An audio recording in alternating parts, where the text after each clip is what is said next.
Folks, we're visiting today with Mike Howard. Mike is with the Wheeling Area Chamber of Commerce in Wheeling, West Virginia. Mike is the Chief Operating Officer. Mike, thanks for being on the podcast. Absolutely, Jim. Thank you very much. Appreciate it. Yeah, thanks for driving down here from Wheeling and being here in Morgantown. It's great to have you with us, and I look forward to learning more about the Wheeling Area Chamber. Well, between colleges and being here as in college years ago, and my kids, a lot of them, it feels like a second home almost in Morgantown. I love it.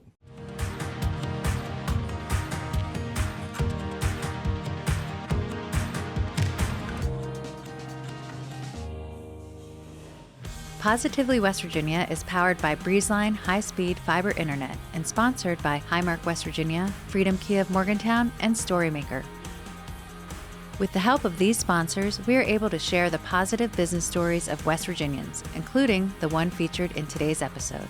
Mike, once again, it's great to have you with us. I look forward to learning more about what you're doing in Wheeling. Tell us a little bit about your role, Mike, with the Wheeling Area Chamber of Commerce as the Chief Operating Officer. What is it that you do? Well, I landed at the Chamber, Jim, in June 2022 after almost 35 years in media sales and sales management. So I like to say I'm retired from that, but it'll be a long time before I retire.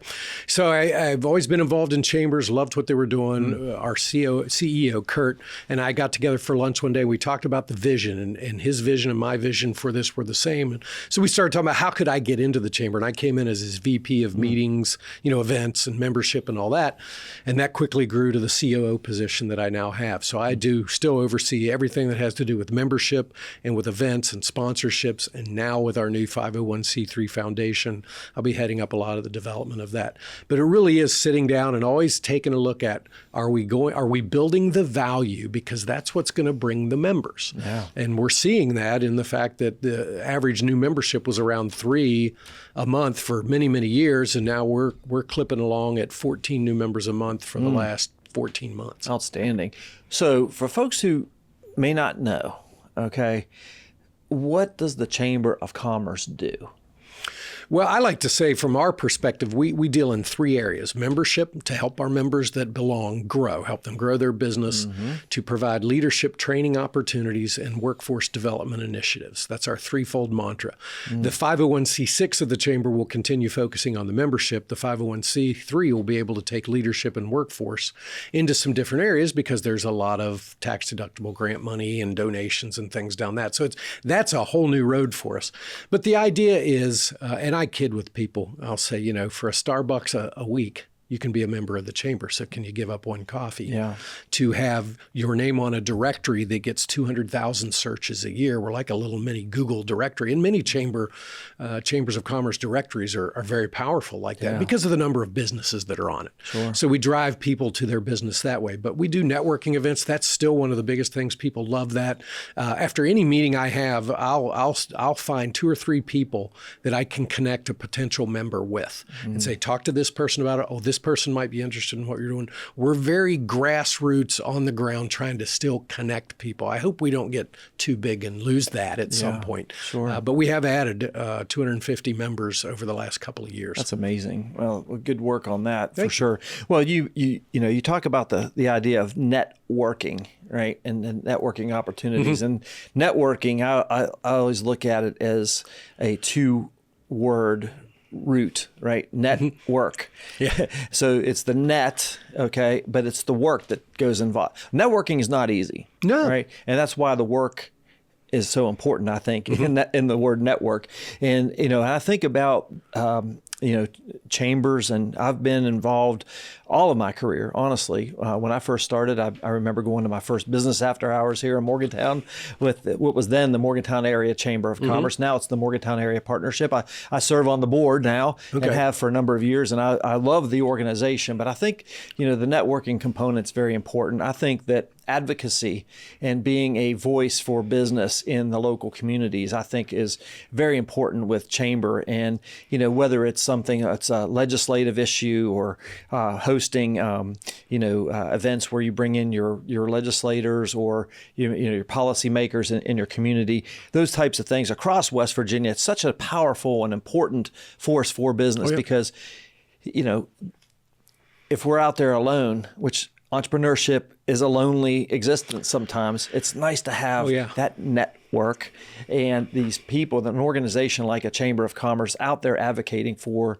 small business, especially, and nonprofits included. And one of the things you can see as a chamber gets bigger, sometimes we lose that. We used to call them mom and pops. Now it's more, we use the phrase solopreneur because just sounds better. Yeah, it sounds cool. We don't want to lose that connection. That's one of the reasons we're looking at doing this business incubator accelerator to get more people getting started, help give them a break for their first few years in rent, have marketing, have, networking opportunities within the building that would be the incubator.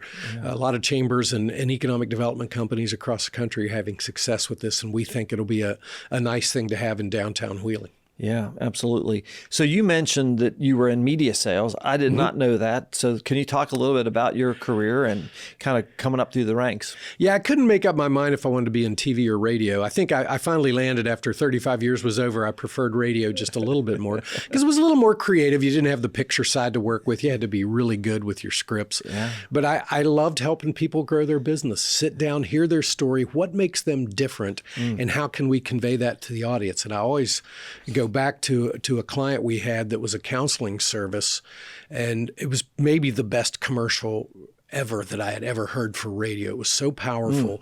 And we found out 4 weeks in that a young lady and their family had called this counseling service, got her help because she was on the verge of suicide. Wow. And because they heard that ad and they called that counseling service, this was, 20 years ago, but it was just one of those things that stuck with you. It's like, I can keep doing this. This is good. Yeah, you're making a difference in the world. You really felt like it because, and again, trying to find good businesses that offer good services or products or whatever and connect those with a listening audience. I took that, we took that very seriously because our license, in the media world is everything. If you don't keep your license, you're not in business. That's right. And our license is really there to serve the public. So the best way we can do that is give our listeners that we really love great businesses to go talk with, or services, or whatever it is. Yeah, that's super cool. Now, did you go to school to be in the media like that? Nope. Yeah, that's great. I couldn't make up my mind. I thought I was going to be a veterinarian. That didn't work. Yeah, well, you had a gift, obviously, to be able to be in media sales and helping business all that time. How many years? 20 years or so? I think between the sales was probably 20 and management close to 15. Oh my goodness. Okay. So hiring salespeople and trying to figure that out. So sales and you know that. It's funny because I too, that was my first job. Yeah. Actually, before I graduated college, I was working for a local radio station here in Morgantown. That's so much fun. I missed that. It's kind of funny. My story wasn't nearly as powerful, but I remember writing my first ad and driving home that day. I actually got a chance to work with Woody O'Hara. Do you remember Woody? I remember. Yeah, Woody was the color commentator alongside Jack Fleming. But it was kind of cool. I wrote a commercial for one of Woody's clients and was driving home that night after a hard day at work, and I heard the ad that I wrote a couple of hours prior, and I was like, my goodness, I always wanted to be a musician. I thought I'd be famous, Oh, me too. Drummer. Hear my songs on the radio or whatever. But hearing a commercial that I wrote was just equally as powerful. Cool. And it was cool. Yeah. So that's great. So we have that in common. Yes, we do. I did not know that. That's really cool. So, Mike, tell us about what's the thing you're most excited about for the Wheeling Chamber right now? What's that? Well, a lot of people talk about, and again, the growth is exciting. Yeah. We obviously want to see the population bleed stop, flatten out and go back the other direction. Yes. And I think it will with all the things that are happening. But for me, my heart's in this leadership development, leadership training, and what I see. And another one that I have, we've touched on it a little, I want to do more is the customer service aspect. When you work for Hyatt Hotels for 5 years in the late 80s and early 90s, you're spoiled. I mean, the customer service angle for those guys, they were one of the best at it. Yes. And customer service was not doing that great before COVID. And when COVID hit, it went in the tank. Yeah. And I think it's something that we really have to look back. I'd love to see us partnering with CVBs and that type of thing and really work with our frontline people on what it means to really serve somebody. It's servant leadership. Yeah, absolutely. And people haven't heard most of this stuff. We talk about John Maxwell. It's amazing to me the number of people that still don't know about his books and his training and what it means to be be a servant leader and how important it is. And I see these, especially some of the young folks we're getting into our leadership wheeling program, they're eating it up. They love it. And that really charges me up to try to do more of those type of seminars and work with other chambers to do the same and get these Maxwell Live to Leads, whatever they are, get these seminars going so people can say, my chamber help develop my people through these leadership programs. I love it. This is Positively West Virginia. We'll be right back. Your prescriptions are designed to keep you healthy, active, full of life. At Highmark Blue Cross Blue Shield, we're making vital medicine more affordable. Because when your prescriptions don't cost an arm and a leg, you can use those limbs for something more meaningful. Because life. Highmark Blue Cross Blue Shield, West Virginia. Folks, we're visiting once again with Mike Howard. Mike is the Chief Operating Officer for the Wheeling Area Chamber of Commerce. Mike, you're doing great, and I love this conversation. Me too. This is fun. You hit on leadership, and I'm a student of leadership. We talk about John Maxwell. John Maxwell is known to say everything rises and falls on leadership, and I believe that. I do too. What is it you're seeing out there in the marketplace? I call it a leadership deficit. Like there's not an emphasis on it like there used to be even 10 years ago. Give your thoughts on leadership, if you would. Well, we have to think maybe did the whole COVID process hit some of this, because it took us away from being face to face. Yes, and I think leadership, for the most part, needs to be in a group setting, in one-on-one, whatever, but in a face-to-face setting where we can see nonverbals and understand what people are really saying and what they're really meaning. But like I said, I just see the hunger that people have for it. And for me, there's lots of sales and leadership training out there that's still the, go for the number one, go for the gusto. I'm all about what Mark Miller, who's one of my favorites, says, and his thing is think others first. And for me, that's where leadership is. I want to help people get wherever they want to go, take care of their families, but I want them to do it in a servant leadership attitude and realize my job is to help develop other people as I move along in my career and help them develop others that will develop others. I guess it's got a little bit of the Apostle Paul in it if we go down the biblical road of people teaching other people, and it's a give back thing. And I've had so many people pour into me, and I want to see that happen. I have a young man in our church. I'm looking at this guy. He's looking for work. He's doing glass installation work, but he needs a more stable job. And I'm looking at him going, if I had an opening, I would hire you in 3 seconds. So let me send your resume around to about 5 people that I know, and let's get you some interviews and get you a career, man.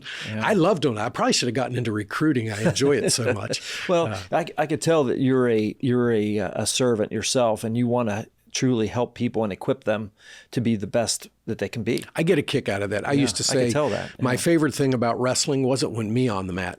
When there would be 2 guys wrestling, we only had 1 coach. Someone had to go over to that other mat. I loved going over to the other mat and trying to help coach a guy to a win. Nothing charged me up even more. So I've kind of taken that mentality into this whole business and leadership thing. I want to see this person I talked to, and I would tell my salespeople years ago, I said, I don't care where you go or what you do. I just want you to be able to say the time you spent with us was well worth it. Now, did you grow up in Wheeling? No, I grew up in Mothman Town, Point Pleasant. Oh, okay. That's great. So you're a West Virginia guy. I am. What brought you to the Wheeling area? Well, my wife and I, first wife, got married in 1988, and we were traveling around with the hotel business, and then decided to just too much moving. There was a lot of moving up and moving out, and we were like, family, we want to get back to wherever. And I said, well, Point Pleasant's not our place. She said, well, let's go to Wheeling. I said, all right, I'll go to Wheeling. That was 1992. She unfortunately passed from cancer in 2013. So the kids and I stayed. We were 5 or 6, 5 at home, 6 total kids, and met another great Wheeling lady who had just moved back. And 4 years later, we were married. So we've been married about 8 years, I think, now. Okay. So we have 9 kids between us. Oh, my goodness. And that's just kind of kept us in Wheeling. It's been a great base of things. I worked in Pittsburgh and commuted for 15 years. I went, and did seminary over 13 years, 1 class at a time in Pittsburgh, driving up once a week. So I got to know Pittsburgh pretty well. Amazing. But still, Wheeling is that home. Yeah. So What excites you about the Wheeling area from a business perspective? What's going on that has you fired up there? Well, you see folks like the regional economic development guys still doing great work helping. They call that Red? Red. Yeah, Red yeah, got yeah. Gundry into the place. It went so well that Gundry stole the Red guy that brought him in, and now he's the general manager. All this stuff is so funny when you sit down and hear the stories. But just seeing that kind of growth and the things that are happening, the Streetscape project, and just in the chamber, what we're seeing. I mean, our sponsorships have doubled, and we can say some of that is the work. We're putting our nose to the grindstone, but the fact that Wheeling is just having a resurgence helps all of that. Yeah. People see the success that's coming. It's like you want to get on that parade and run with it. What's driving that resurgence? It's really, I think, hard to say from any particular thing. I think there's a lot of people working at it, the city, the county, Red, the chamber, I think tourism for West Virginia, and then especially in Wheeling, Frank O'Brien's done a great job there. Yes. Ogilby's resurgence after COVID. I mean, I think there's a lot of things that are adding up to it. And what I think is cool about that is no one person can take credit for it. It's everybody working together. And we have people coming in. We'll all kid around and say, well, we could probably work together better. We get people coming from other parts of the state going, y'all are working together really well. You should see some other places that aren't. I don't know if you know John Deskins. Yes, John comes up every year for our economic outlook. So John is he's for those who don't know, he is the research leadership guy at WVU at the College of Business and Economics, John Chambers College of Business and Economics, and he does an economic impact study every year. And one of the things that I asked him a couple of years ago was, talk about like what's the key to West Virginia's economy? Like, what do we need to be doing? And he said, well, the biggest thing in his estimation was we needed to diversify our economy. And I said, what does that mean? Like diversification. Well, we had an extraction economy. Now we have to be more into technology or tourism. And I said, well, specifically, like how? He goes, I don't know what it is, but I could tell you what it looks like, when I see it, Yeah. And so I think that's what you're talking about is this diversification. There's lots of different things, lots of different sectors that are adding up to the Wheeling area and the rejuvenation. And like I mentioned before we started talking here officially, just driving around Wheeling over the past couple of months, you can feel it. Yeah, I mean, things like the health plan moving their headquarters there a number of years back helped. Big. Some others, even the small folks like High Valley Federal Credit Union put a nice little building into town, and you're just seeing things like that. Tony DiCarlo's Pizza has built a whole new complex right up on Main Street to put her shop at the bottom and people living up above it. Just lots of little things like that, though. The city and the CVB working together to take down the old Best Western. Now we're going to have a great welcome center there at some point. The Bridge Tavern. Just people investing their lives and their money into the city and see it come along. And it's very exciting. I have a great fun time bringing folks like from Western Pennsylvania in and they see what's happening. They're like, we want to be a part of this. I said, well, join the chamber and let's go. Yeah, exactly. That's our fastest growing area of membership is over from Western Pennsylvania. Because we look at it like the oil and gas folks look at it. There's not 3 states here. There's this region, this tri-state region. And we all need to work together. If something falls into Claysville or St. Clairsville, Ohio or whatever, who cares? Let's get as much in as we can and everybody's going to win. Yeah, everybody wins. I love it. This is Positively West Virginia. We'll be right back. Stay connected with an unbeatable deal from Breezeline. Voted best in Mountaineer Country for their reliable, high-speed fiber internet for a low cost, Breezeline is the best gig in town. Here at InnerAction Media, we rely on high-speed internet every single day to ensure we can deliver the best content possible for our clients and when we publish Positively West Virginia each week. That's why we use Breezeline. It's affordable, fast, and they're great people as well.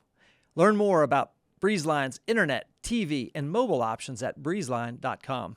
Folks, we're visiting once again with Mike Howard. Mike is the COO, the Chief Operating Officer for the Wheeling Area Chamber of Commerce. Mike, I love your enthusiasm for Wheeling, for West Virginia in general, being a West Virginia guy. I would like to give you an opportunity to give your 30-second pitch for Wheeling. In other words, when you're talking to somebody saying, hey, Mike, what do you do? And you talk about the wheeling chamber. What do you tell them? Well, it's funny you mentioned that because years ago I did training for chambers on how to make a 30-second pitch for yourself. Because I would sit through those 30-second pitches, and by number 12, I'm falling asleep going, this has got to be a better way. And then I realized it's just like writing a good 30-second radio commercial. That's right. It's got to be That's interesting. right. That's right. Wheeling is a very vibrant and interesting area. And I believe from the standpoint of recreation, family, the schools, the churches, we have all of that. It's the business side. We've got to be able to continue to create jobs and a better economy so people will want to stay or want to come. And I think we're doing that because all the other things are there. What a beautiful area to have Ogilvy and Wheeling Park. And then the school system is very good, whether you're public or private. I've had kids in all of it. And overall, it's been a great experience. Yeah, I had to work in Pittsburgh for a little while, but guess where I lived?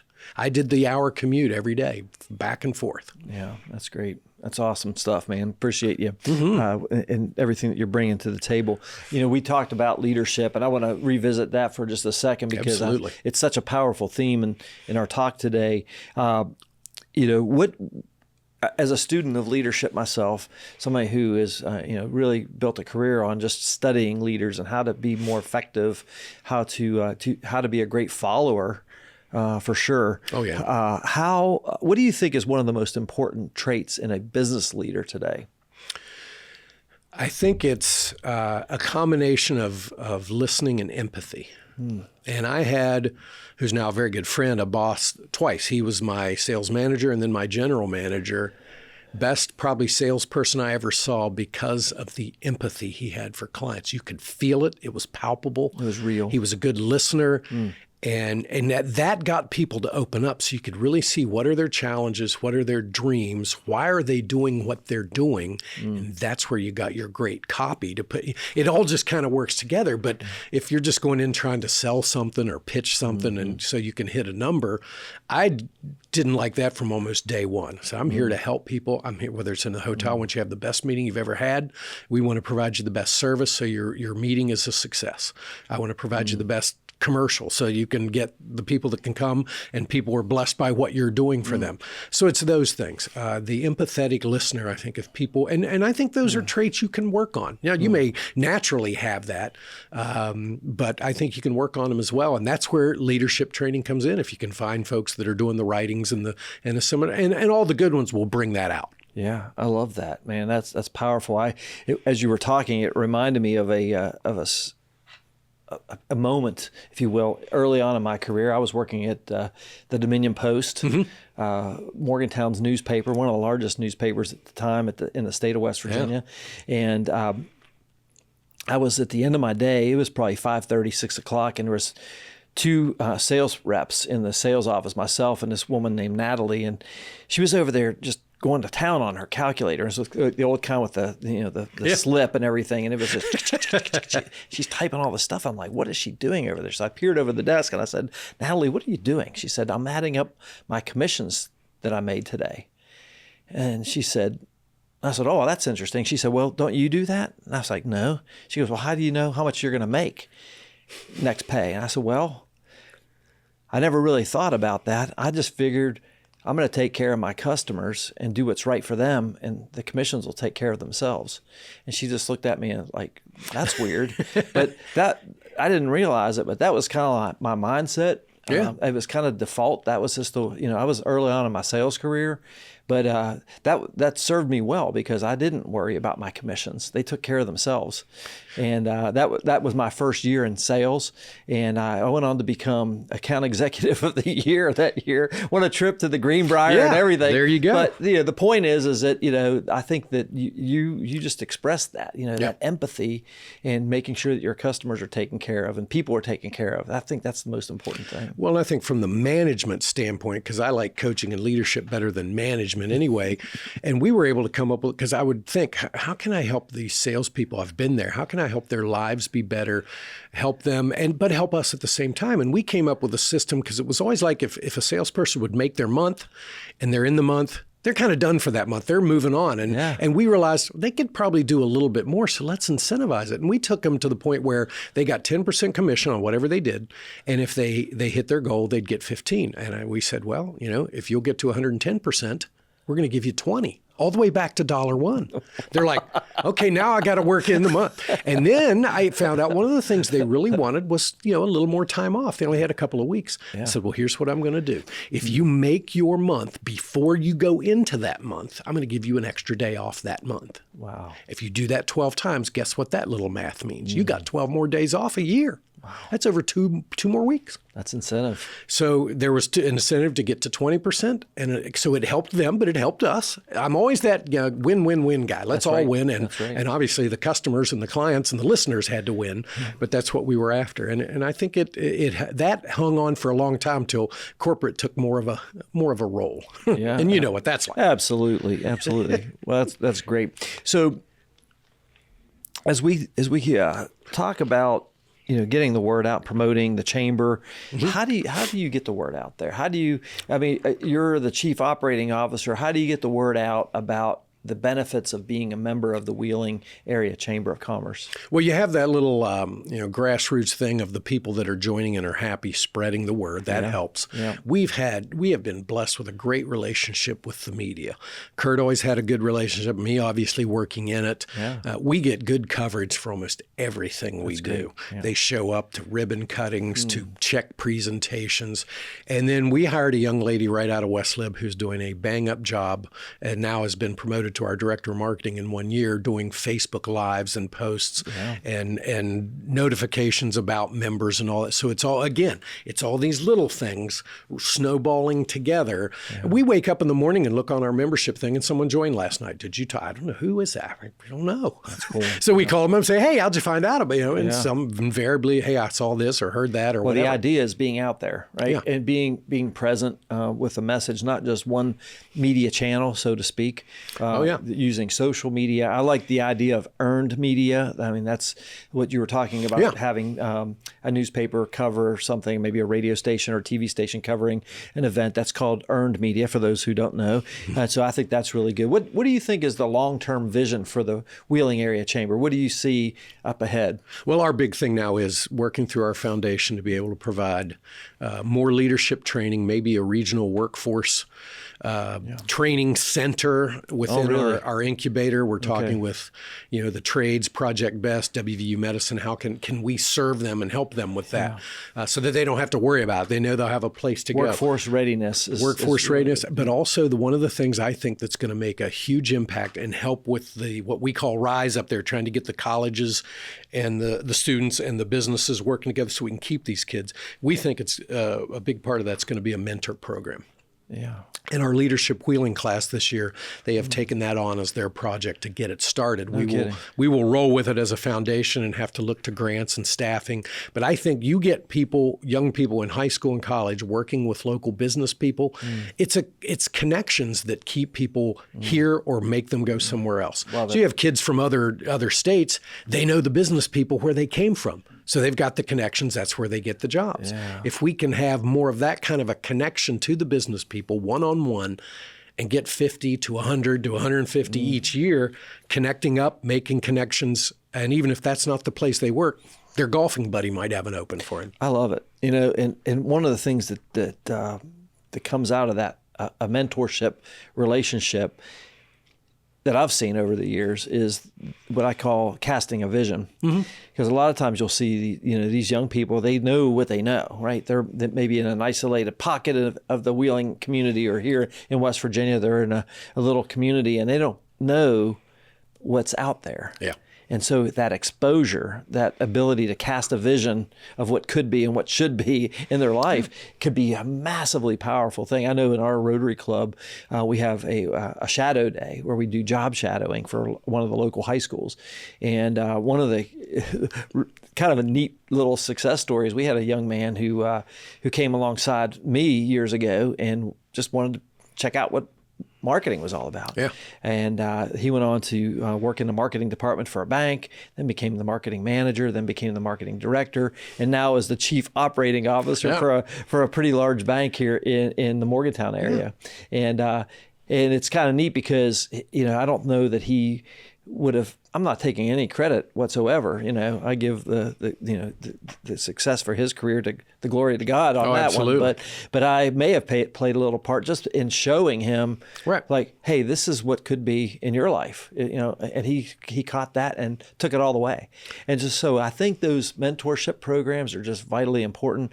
And I encourage business people and business leaders in the community, if you have somebody saying, hey, can I shadow you, or could you be a mentor to me? I encourage people to take that step. Absolutely. And one of the things in our whole workforce development and working with the city and the county is trying to develop more internships and apprenticeships. Yes. So before someone leaves the area, they can at least see what's here. That's how we ended up with Brooke. I mean, she did a couple of her plan was to move down south and do this, that, or the other thing. And she got into a couple of these groups in Wheeling, got to meet a lot of people. She graduated on a Saturday, was the commencement speaker, and she showed up Monday morning at our office to Amazing. work. We caught wind of her, met with her, it was one interview, and that was it. That's awesome. And one of my big passion projects is to try to encourage West Virginia kids to stay here. Yeah. There's lots of opportunities. It may not be right there in your face. You got to look a little bit, and it may be a little bit harder to find those opportunities than it would be in, say, a Charlotte, North Carolina, or in Austin, Texas, or Chicago, Illinois. But I'm convinced that the impact that these young people can have here in West Virginia is much greater than they could in one of those where they're just a number. Oh, yeah. So Absolutely. that's my thought anyway. Mike, I think what you're doing there at the Wheeling area of Chamber, or Wheeling area Chamber of Commerce is really great, and Wheeling is a vital community here in West Virginia. We've covered a lot in this interview. Is there anything else you think our viewers and in our audience should know more about your story, and perhaps even about the Chamber? Well, I mean, you mentioned giving all glory to God. I definitely do that at the, losing a spouse after 25 years to something like that. Yep. It was faith and constant being in God's word and teaching and sometimes preaching that really locked me into, I knew where she was going. Yeah. And it's the ultimate goal of where I want to go, and the people that are in my family hopefully will too. But then, myself having gone through a bout of cancer, I was very fortunate. I didn't have any of the suffering and things that she had. I've had a daughter who's had brain tumors that will constantly come back and have to be removed. I mean, life's hard. Life's hard. And to have empathy and listen to folks and know that people hopefully will have that for you, and having seen that in the healthcare that we've received, in the church family that we have, that makes life worth living, makes it worth getting up every day until that final day comes. But it's those things, and having people help and see and realize, hear your story and share theirs, and that all together we can get through this thing called life if we'll, I love Mark Miller's thing, if we think others first. Yeah, that's great. That's great stuff. Life is hard. And business is hard. I think business might be harder than life. Sometimes I believe that. And honestly, sometimes being in West Virginia is hard, but, I have this belief that everything worthwhile is uphill. Oh, yeah. Meaning that, that's a Maxwellism, I think, too. Yeah, it's the struggle, that kind of brings the beauty into life, And so I want to encourage people just to embrace that, that it is hard, and, it is, being in business can sometimes be lonely, especially if you're a solopreneur like we talked about. But that's the beauty of an organization like the Wheeling Area Chamber. You can get plugged in. You can get plugged in, be a part of a big group. Yep, like-minded individuals, and I think what you guys are doing are great. Mike, as we close out our time here, how can folks learn more about the Wheeling Area Chamber of Commerce and perhaps even get in touch with you? Well, I'm learning as the time goes on, and I'm telling this to other chambers. The chamber website's a powerful thing. Yes. Ours is wheelingchamber.com. You can find out everything about us, our events. I encourage people to come visit us, see an event. That's what a lot of times we get new members. Someone comes and sees one of our events and going, I can't miss any more of these, or not too many of them. And that power of that directory search is just so huge. So we invite people to come to wheelingchamber.com, pretty easy to find, interactive there as far as with the businesses and the events. And we're growing it. The workforce development thing has got gotten started. We'll add more to that with this mentorship. And we're hoping to become that central business hub, so to speak, for our area on the web. Yeah, absolutely. You're also the author of a couple books. Yeah. Talk about those real quick as we close out our time. Well, about 10 years ago, I felt the urge to write a devotional book, and we were studying in our church Romans chapter 8, and I looked at all these devotionals, and most of them are topical, and I thought, I'm going to do one that's actually like a verse by verse. So I did 5 studies on one verse, and then the next week's the next verse, and and it came out to be a 40-day study. So there's 8 verses, 5 studies on each one. So I published one of those, wrote a couple others, got them on a file somewhere, haven't published them. That's not easy or cheap either. And then when I did the Gittimer training, he kept talking to me, you got to write, you got to write, you got to write. And I said, well, what am I going to write about in sales that hadn't already been written? And I thought, well, my experience is I'm not this big pitch and close guy. I'm about serving others. I'm about the action that you take every day to get what you need to get done, and it will bring your achievement. So I came up with this 3-fold: attitude, activity will bring achievement. And so I wrote a book in the same format. It's written like a devotional reading. So it's 40 days to better sales. Awesome. Now, is it still in print? Can people? Yeah, it's on Amazon. You can get it there. They can get it from me. I actually have a little website called MikeHowardHelps.com. My son Jonathan helped me put it together.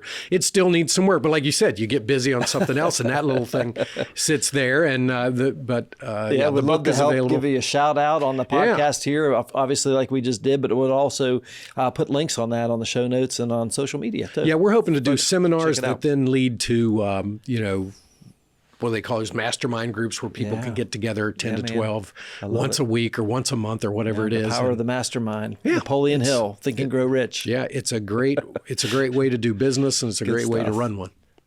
Our guest once again is Mike Howard with the Wheeling Area Chamber of Commerce. Mike, it's been an honor to have you on the podcast. It's been my honor. Thank you. You've added a lot of value to our audience, and I think what you're doing is really great up there in Wheeling, and I just want to encourage you to keep up the great work. Well, thank you very much. Glad to be here. Yes, sir.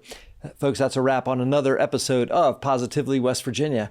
If you or someone you know would be a great guest on the show, drop us a line on our website at positivelywv.com. And of course, we appreciate your comments, your encouragement along the way, and sharing these great stories, just like of Mike Howard's with the Wheeling Area Chamber of Commerce. On behalf of our entire Positively West Virginia team, including our producer today, Mr. Justin Schofield behind the controls, I'm your host, Jim Matuga.